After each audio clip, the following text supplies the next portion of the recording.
So this one's from about the genderbread diagram. I just discovered that recently.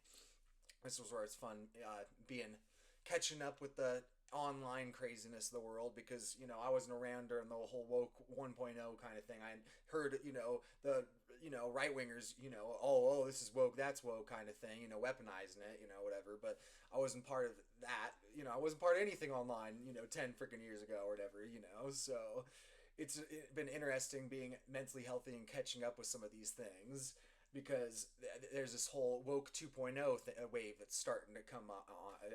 We're starting to transition to that next wave apparently, and I saw this content creator talking about the genderbread little diagram and how that the problem with it, that a lot of us trans people are recognizing now is that it's a great, a little elementary tool to get these cis people a little introduction and stuff. But it's one of those tools that it's like, okay, once you're an adult, you can't keep using the training wheels. You can't rely on it as a crutch. You need to learn how to ride the bike, kind of thing. So and basically one of the biggest criticisms people were arriving to is that it's still trapped in this binary binary field, but between the two axes of maleness and femaleness.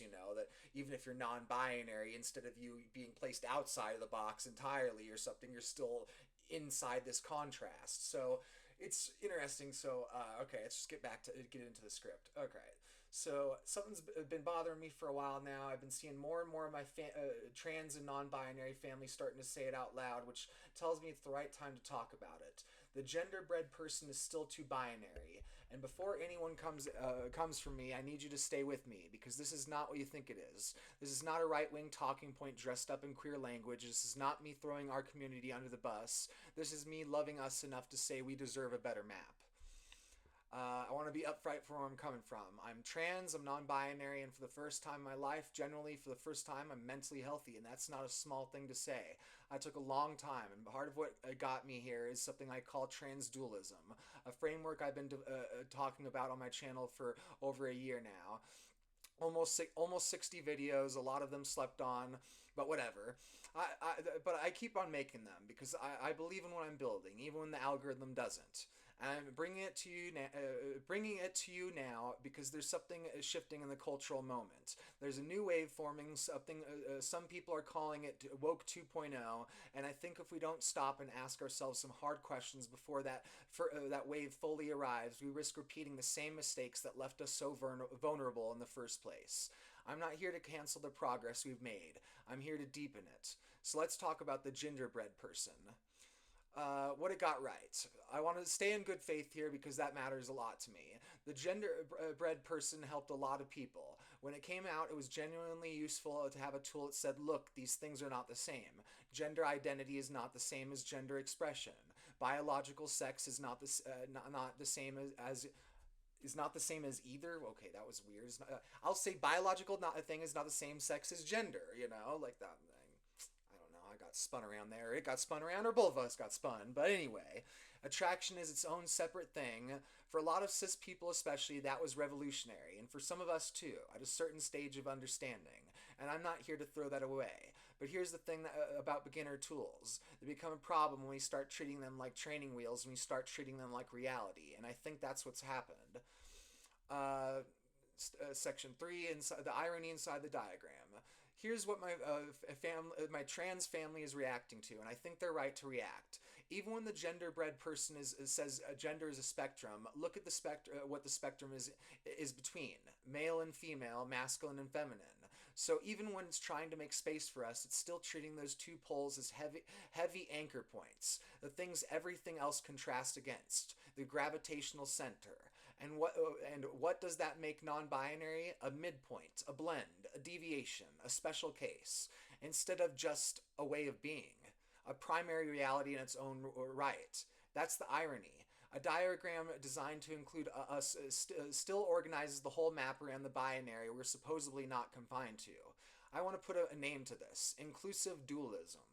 It's when a system tries to hold nuance without actually letting go of the old framework underneath. It adds more labels, it allows mixtures, it gives you sliders, but the anchor poles stay primary. The binary stays at the center of gravity. And here's the thing that really gets me. A spectrum is often just a softened binary. Let that land for a second. A line from A to B, even if you can place yourself anywhere along that line, is still built among A and B. The contrast is still doing all the work. You're still being located relative to two poles that someone else decided were the fundamental ones. That is not the same as genuine multiplicity. That is not the same as a field, a constellation, a living ecology of embodied, symbolic, relational experience. Binary says A or B. Spectrum says somewhere between A and B. Transdualism says A, B, both, neither, beyond, emergent, shifting, contextual, relational, recursive, embodied, differently across time. Those are not the same thing. Section 4, the 4 hidden errors. Let me break this down exactly where the genderbread model breaks it down. I want to be specific because vague critique is easy. Specific critique is useful. The first hidden error, axis absolutism. The diagram treats masculine and feminine as if they're neutral universal categories, but they're not. They're historical, cultural, often colonial and industrial in how they were standardized. They carry race, class, power. All of it compressed into 2 words and handed to us as if there were just obvious truths about nature. When we build a model on those axes without questioning them, we're not being neutral. We're carrying old baggage into new frameworks. The second hidden error, binary anchoring. Even when the model includes more identities, it anchors meaning to male and female, masculine and feminine. So everyone outside the binary gets understood as distance from the poles, blend of the poles, resistance to the poles. That's inclusion without decentering. You can be inside the diagram and still be defined by your relation to the thing you're trying to move beyond. The third hidden error, linear reduction. Gender is not a few sliders. Gender is embodiment, social recognition, transition pathways, risk and safety, time, neurodivergence, trauma, symbolic life, spiritual relation, community, performance, bureaucracy. You cannot fit that all on a line. You need a field. The fourth hidden error, contrast dependency. And this one is the deepest. The whole model still asks, how do you differ from from the male and female norm? But what if that's the wrong question entirely? What if instead we asked, what pattern of embodiment, relation, expression, and selfhood is actually present here? What is emerging? How does it move through time? That's a completely different ontology, and it's a much more humane one. Section 5, what Woke 1.0 got wrong and why this matters for us. Okay, this is the part I've been building toward, and I want to say it carefully because I love our community and saying this as a part of our community. I think it says saying this as our community. You AI are speaking for us? No. And anyway, I think part of why trans people are under attack worldwide right now, and I mean globally, legislation after legislation, moral panic after moral panic, is because Woke 1.0 made a strategic and pedagogical error. It collapsed all forms of gender transition into one single moral category, and then defended that core category as a unified whole. And I was even explaining this to my mom recently, and here's what I told her. Even most binary trans people understand the nuance. They knew that social transition, changing your name, your pronouns, your clothes, is not the same thing as hormones, and hormones are not the same thing as surgery. The ethics behind surgery are in many ways more complex. The developmental stakes are different. The reversibility is different. The risk profile is different. Binary trans people knew this, but the public-facing discourse acted like drawing any of those distinctions was betrayal.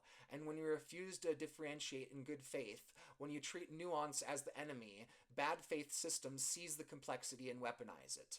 Opponents took the most medically complex, most developmentally sensitive cases and projected that complexity onto every trans adult, every non-binary person, every pronoun request, every name change. And then they said, see, they can't define anything. They're lying. That hurt us. Not because trans people did something wrong, but because our pedagogy was underdeveloped, because we ceded nuance to people who would use it against us. I'm not saying that to blame our community. I'm saying it because I think we can do better, and we need to, before Woke 2.0 makes the same mistakes in a shinier package. Section 6, a word that has been missing. Before I get to the new framework, I need to name something. Intersex. If you've been watching discourse about the genderbread person and gender theory broadly, you may have noticed that intersex people often get erased entirely, or they get absorbed into the gender conversation in ways that aren't quite right. Let me be clear about what intersex actually is and where it belongs. Intersex refers to natural variation in sex traits. Chromosomes, gonads, hormones, genital structure, internal anatomy, developmental pathways. It belongs primarily in the domain of sex configuration, not automatically in the domain of gender identity. An intersex person can be a woman, a man, non binary, trans, cis, or none of those categories in conventional terms. Intersex is not automatically a gender identity, and intersex people are not rhetorical evidence to be deployed in gender debates. They are real people with their own distinct reality, their own distinct political struggles, including the fight against forced medical assignment, non-consensual surgery on intersex infants and children, and decades of institutional secrecy and shame. That deserves to be named in its own right.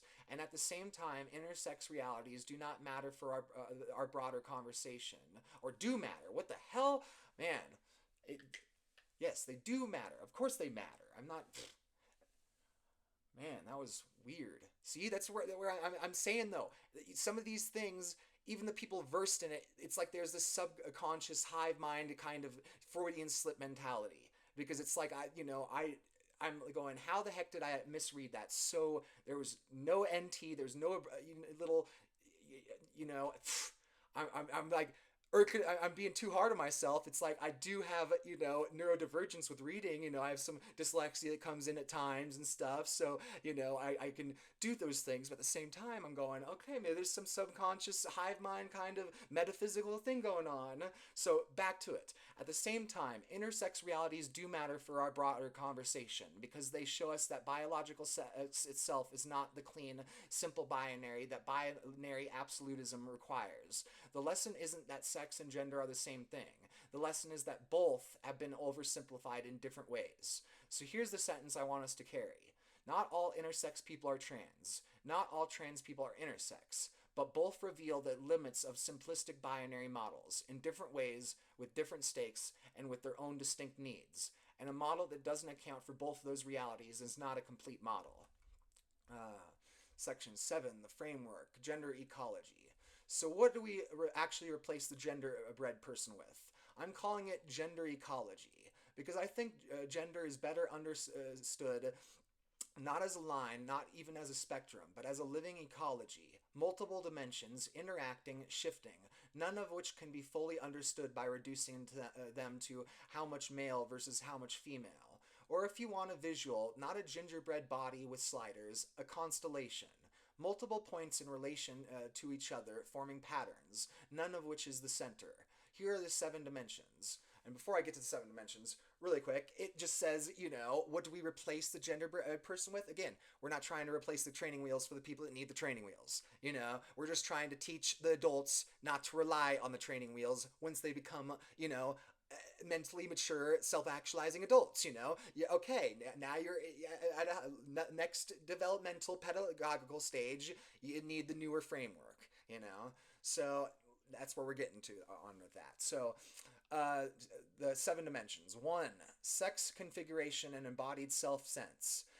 2 layers. First, your actual sex trait configuration, chromosomal patterns, hormonal profile, developmental history, intersex variation if present, and critically, medical assignment history, because that is a lived reality for many people. Second, how does your body feel in relation to your selfhood? Where is there congruence, dysphoria, euphoria, neutrality, longing, symbolic weight? These are not the same layer. Separating them matters enormously.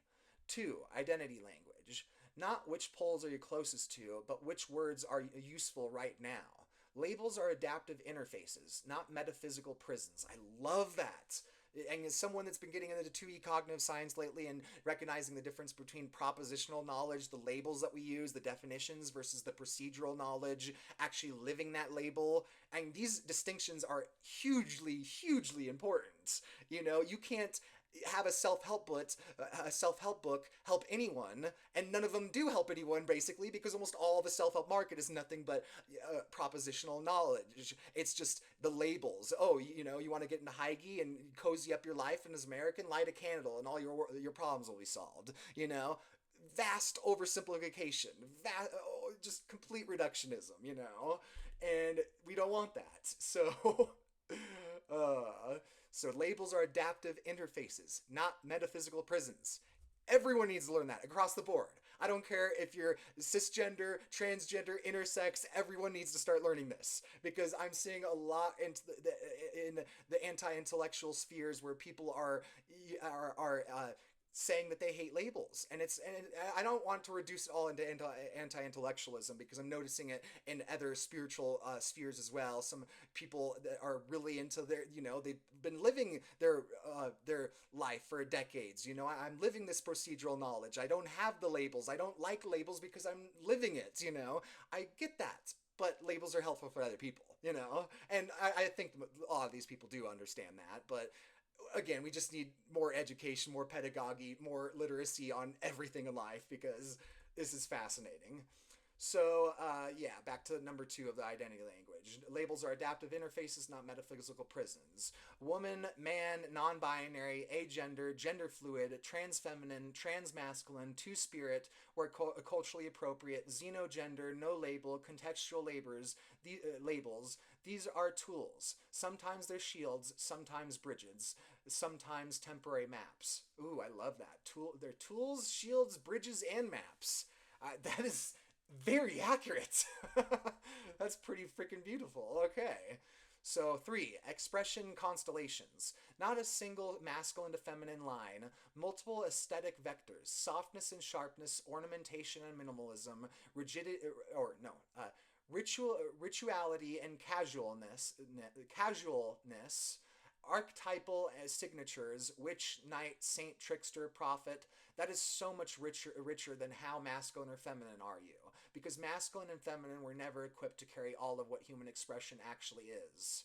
That's so freaking beautiful. I'm loving this. It's just making so much sense again with all this red pill, discourse going on the internet, all this incels and toxic masculinity. It's like, again, and I've been noticing, it's like I found what the old school spiritual healthy ethical salutogenic kind of masculinity is, and I'm seeing that, like, you could even point it out to people and they'll see red flags nowadays, because people are getting so unhealthy and they don't know what healthy masculinity looks like. They don't see it, they don't understand it, it doesn't click, it doesn't register, it doesn't even process. Like, so yeah, masculine and feminine were never equipped to carry all what human expression actually is, because even the old labels, it's like we're in a new, even the old healthy masculinity, it's like we're in a new postmodern world, all this crazy shit going on. Even that isn't quite effective, or like it's not it's not effective to be to equip that label and that identity and that life to be able to process through all the complexity of the modern world. And how does modern masculinity relate to the freaking transhumanists and all this different crazy shit? Like, we need to start thinking of it and asking ourselves about these things. So 4, social recognition field. Gender is not only internal, it also shows how you are read, by whom, under what conditions, whether that reading is accurate, strategic, safe, coerced, variable, whether institutions recognize you or erase you. This is important because it means gender is shaped by systems of legibility, not just inner essence. You can have a fully formed sense of yourself and still be made invisible by a hostile institution. Both things are real. 5, transition pathways. And here's here's the one I most want our community to hold. Transition is not one thing. Social transition, expressive transition, hormonal transition, surgical transition, legal and bureaucratic transition, symbolic and spiritual transition.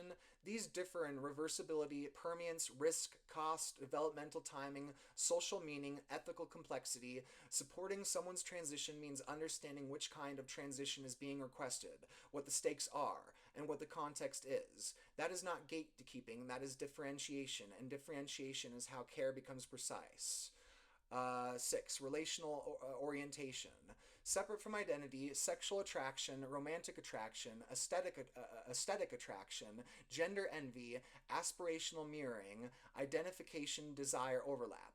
These are distinct. So much confusion, including confusion that has been weaponized against us, comes from collapsing them into one thing. 7. Temporal dynamics. This one is mine, and it might be the one I care about the most. Is your gender stable, cyclical, developmental, context sensitive, trauma responsive, spiritually mediated? Does it shift with hormones? Does it look different in safe spaces than in unsafe? Does it look different in safe spaces than in unsafe ones? And here is why I want every gender fluid, late transitioning, detransitioning, retransitioning, neurodivergent person in our family to hear. Change over time is not contradiction. Your complexity is not evidence against you. It is evidence of a system that was never built to hold you. Section 8. Transdual triage. A better ethics of care. Once we admit that transition is not just one thing, and that we need a better model of care, not affirm everything immediately, not deny everything immediately, transdual triage, not punitive gatekeeping, not reckless flattening, context-sensitive, graduated care that asks, what is actually being requested? Pronouns, social space, hormones, surgery, legal recognition. What is the reversibility profile? What is the developmental context? Adult, adolescent, child, neurodivergent, trauma context? What is the depth of suffering? Discomfort, persistent dysphoria, acute crisis, suicidal risk?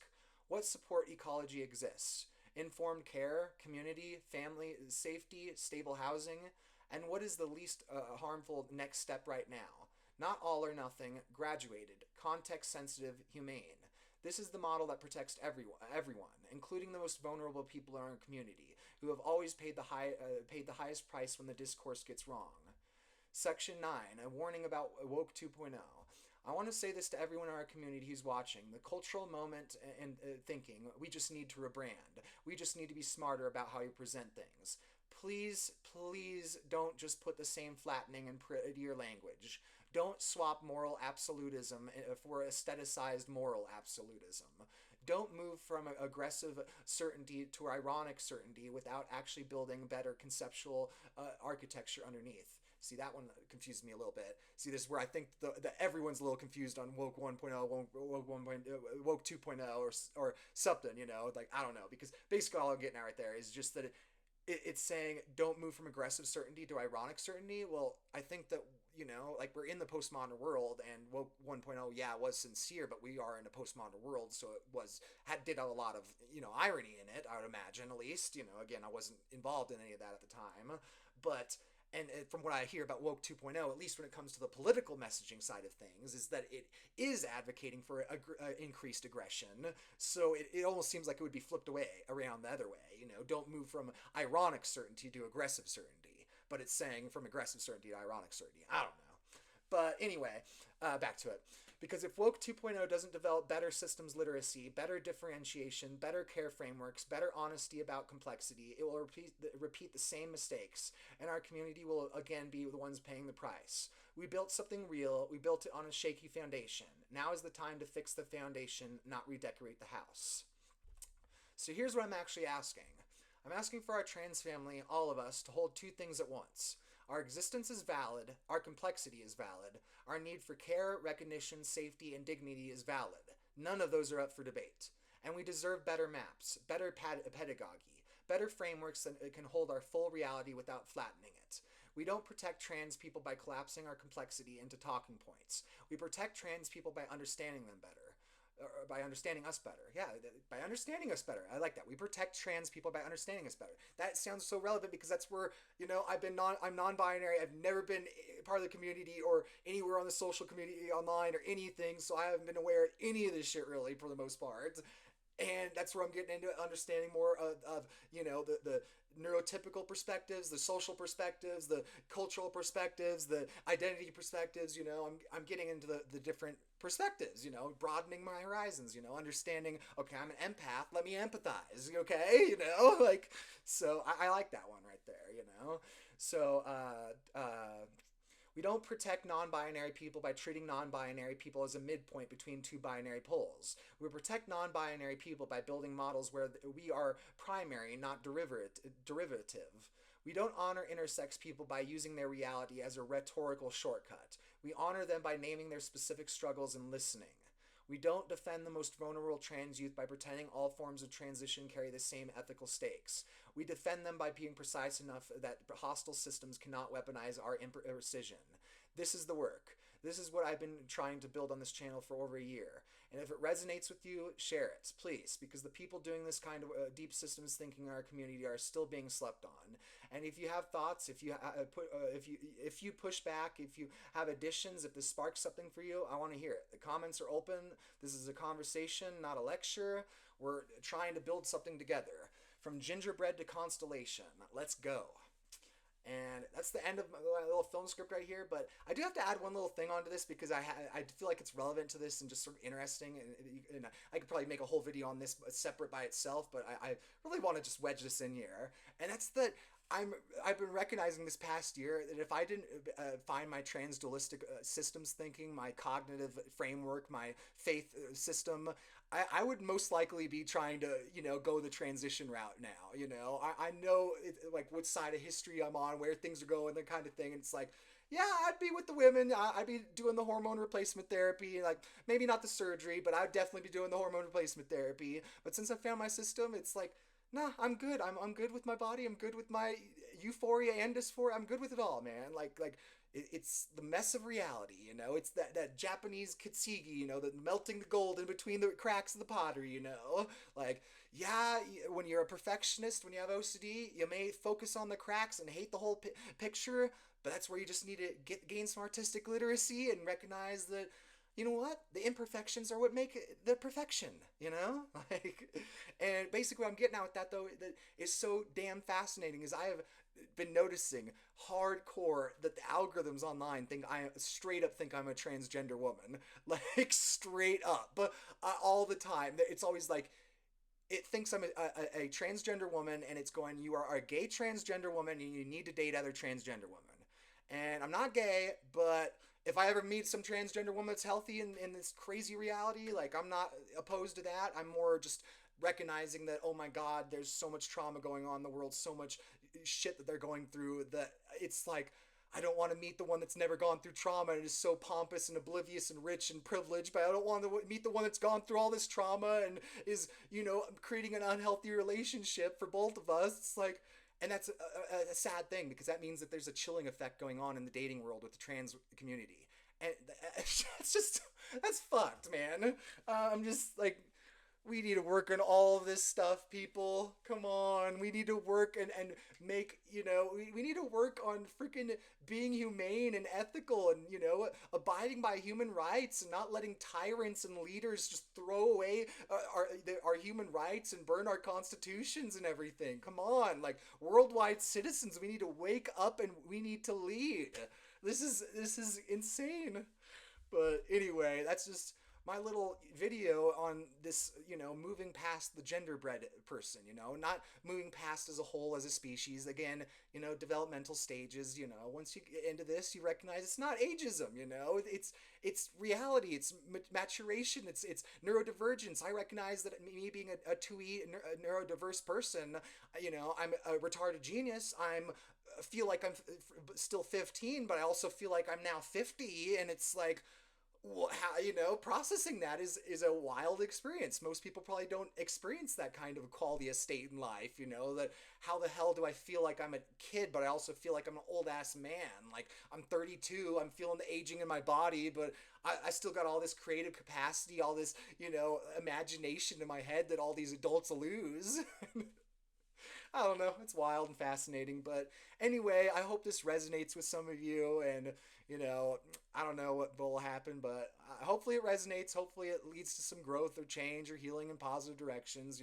Like, I'm not expecting to blow up instantly overnight, but I'm not expecting it to never blow up either. I'm always on the mindset with this that my channel's going to be one of those ones where it's going to be like, it's going to start, blowing up 10 years from now, and the world goes to complete and utter shit, and everybody's going, oh my God, we were naive and we were following these AI you know, devolving our species into tribalism, and I was stuck in that negative feedback loop, and we were all stuck in that feedback loop, and yeah, it's like, I don't know, you know, I'm like, part of that's just the ethics side. It's like you don't want to get out this stuff out to the wrong people at the wrong time, get it weaponized against us, or you know, you want to, you know. But the other side of things is, it's, you know, it's like, okay, maybe there is some ego element at play. It's like you have to go like, okay, this the soul is at play. Obviously, I recognize you gotta get out the right time, the right people, but there might be some ego at play too, because it sounds like I'm being a little passive aggressive here. You know, like I'm not gonna try to make my channel blow up. I'm gonna let it blow up naturally when the world's going to shit, so people can all feel like shit over how they were fucking idiots for 10 fucking years. And it's like, but I'm not trying to do that like at all, because I was an idiot for 10 fucking years, and I'm not. I love my younger self nowadays. I don't hate him. I'm like, I'm healthy enough to love my younger unhealthy self, because I recognize if I was sent back in the past or something, I was trying to guide him. That's, you know, send him love and healing. That's how you heal the person. You know, send him just more hate and judgment. That's how you dive him down the radicalization pipeline. You know, and it's like, so it's just fascinating and interesting, because we all got a lot of work to do, including me. So, like I said, I just hope this resonates with some of you. So it's been Sage DeForest over at Saged and Confused. Peace and victory. Signing out.